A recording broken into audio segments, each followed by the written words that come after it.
Introducing first the fighter to my left, fighting out of the V2 Digital blue corner. He stands 5 feet 5 inches tall, weighed in at 155 pounds. Representing Tag MMA from Morganfield, Kentucky, Joel the Hurricane Bennette. And his opponent to my right, fighting out of the red corner. He stands 5 feet 10 inches tall, weighed in at 155 pounds, from right here in Bowling Green, Kentucky, representing high intensity combat sports, Damathian Bloodworth.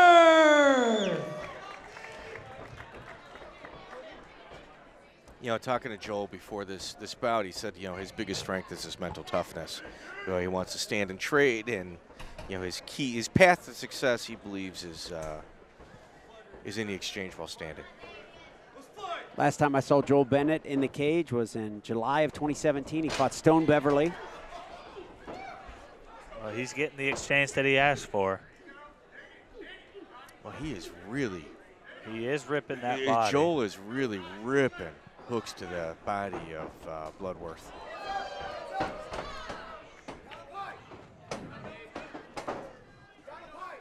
Good feint, high, low jab there. You got to be careful if you're Bloodworth going down with a feint like that, because you're opening yourself up for a kick to the head.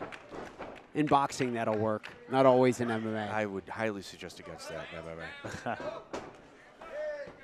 And look at the footwork on Bloodworth. He's going in and out, picking his shots. He knows he's got the length and reach on Joel, and he's using it to his advantage. You know, he came out on fire too. As we said that about the body shot earlier, you never know in MMA. That's the cool thing. Everything can work. Right. You know, it's all about timing. It's all about when it's going to work, and maybe he doesn't. Maybe he's not too worried about up kicks from Bennette. Bloodworth's got 9 years of training experience, and Joel Bennett's training experience is as of 3 years. So you got guys that have been in the gym a long time. This whole card from top to bottom has been guys with that type of experience, which is pretty surprising. You know, you usually don't see this many like clustered on one card. They've got long training experience with not a lot of in-cage experience. Good left to the body there. Yeah, Joel Bennette. That was fast. Yeah, Joel is. Anytime he works really hard to get inside, and when he gets there, he cashes his chips. Joel Bennette gets to get some sparring rounds in with Nathan Manis. How valuable is that? Can't put. You can't put a price on it, yeah. but if you look, like when we were talking about some of the heavyweights earlier, when you've got that short reach, you got to make it count. When you're working your butt off to get that inside track, and when you get there, you got to make it count. And every single time Joel has closed the distance and decided to exchange, he's made Bloodworth pay. And Bloodworth has got to figure out the distance and keep Joel at the end of his fists. He can't be letting him inside like that. If I'm Bloodworth, I start to think about timing a level change, a good shot here to steal this round. If you have the grappling experience, why not try to get it to the ground? Right. Well, Bloodworth took some heavy punches in some of the earlier exchanges, like he's doing right now. And he's going to start tucking his chin. Otherwise, he's going to have some trouble. Like if you look at Bloodworth on the defense, he's keeping his chin a little too high. You know, he's better off almost shelling up and keeping his hands up. Yeah, he's doing a great job of keeping his chin tucked, his shoulders high, while he's throwing his offense. But when Joel Bennett's able to come in and throw he's making him pay. Every yeah. single time he closes that distance, he's not staying in his mid-range. And every single time he closes that distance, it's a sprint, and he's making Bloodworth pay. And that's key. I mean, every single time you see him land an exchange, it's almost like a sprint to get there, and bop, bop. It's usually a left-right to the head. Or if there's a clinch, he's earned that right to be in a clinch. He's ripping shots to the body. Yeah.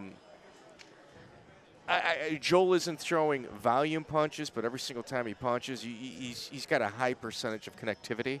You know, I don't think we have that stat right now. You know, Right. B2 has that stat, but every single time he throws a punch, he's got a high percentage of connecting. They're landing, and he's throwing them pretty strong as well. He hasn't really faded. He hasn't dropped off much. No, and you know, Bloodworth's gonna have to make some adjustments. He took a couple heavy punches earlier in the first round, and he's proven to be a good nail, and he's a decent hammer. But he's gotta catch Joel coming in, even if it means setting a trap, like throwing a couple light punches to where Joel will bite and kind of run in. And if you can meet him on the run in with a heavy punch, I mean, Joel isn't coming in at a whole bunch of different angles. He's taking the same angle every single time he comes in. And you should be able to recognize that. Yeah, when you see a guy bouncing like Joel at the beginning of the second round, man. He's fresh. Man. See, look at Bloodworth. He's all shelled up. He's got his chin tucked. He's got to keep it tucked, especially when he's playing defense. I wouldn't mind seeing Joel. I almost wouldn't mind seeing Joel take his hands off of his body and meet him halfway, because he's got a clear advantage. He's got a clear advantage with Bloodworth with is length. Connecting. Yeah, but so is Joel. So is Joel. This is Joel's a connecting slugfest. stronger. Yeah, see, it's volume versus power, and every single time Joel closes that distance, he's making Bloodworth pay. Now this is Bloodworth's advantage. Last time Bloodworth was in this position, Joel started ripping punches to his midsection. So we're gonna see how Joel adjusts. And when you're this wet and sweaty, it's hard to get a standing guillotine like that. I think any guillotine, for that fact. I would like to see Bloodworth come with maybe some feints every time the jab comes out. Maybe a double jab as well. Yeah. Jab, hook, something. It's just one jab every time. Yeah. If he's going, it's 1, 1, 2, 1, 1, 2. Let's see some 3, 4, 5s. Yeah. I'll say this, Bennette, since I saw him fight last in 2017, his conditioning is looking really good tonight. Yes. He's got like that Marvin Hagler aspect to him, to where sweat you're going to be punching him all night long, and he's going to be standing in front of you. What a fight. You're going to have to make him pay. You're going to have to make Joel pay every single time he comes in. So if you look at Joel, every single time he separates, he's nasal breathing. He's taking a deep breath through his nose, getting it to the bottom of his belly, and then he's just waiting to explode again. The ring IQ of Joel Bennette is very high. And he's going for a knockout. What? No, I think they're not taking a point for that. It's just a warning. For what? What happened?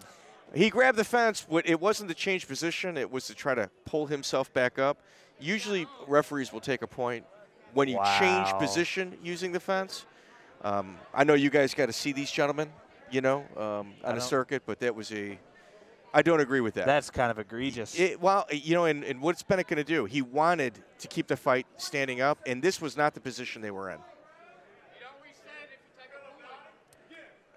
Now watch Joel. Do you know what Joel's going to do? He's going to back out of it.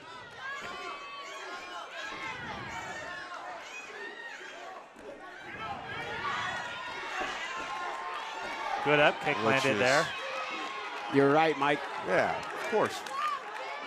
So what was the point of taking? Well, I think that it's just inexperienced referee. Yeah. And Bloodworth is in a lot of trouble. Those punches to the body. Wow.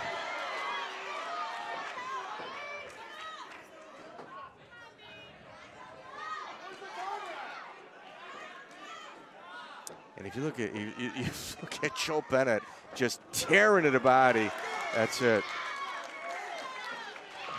What a fight. Let me tell you something about Joel Bennette. He's 28 years old. He just put together a masterful performance.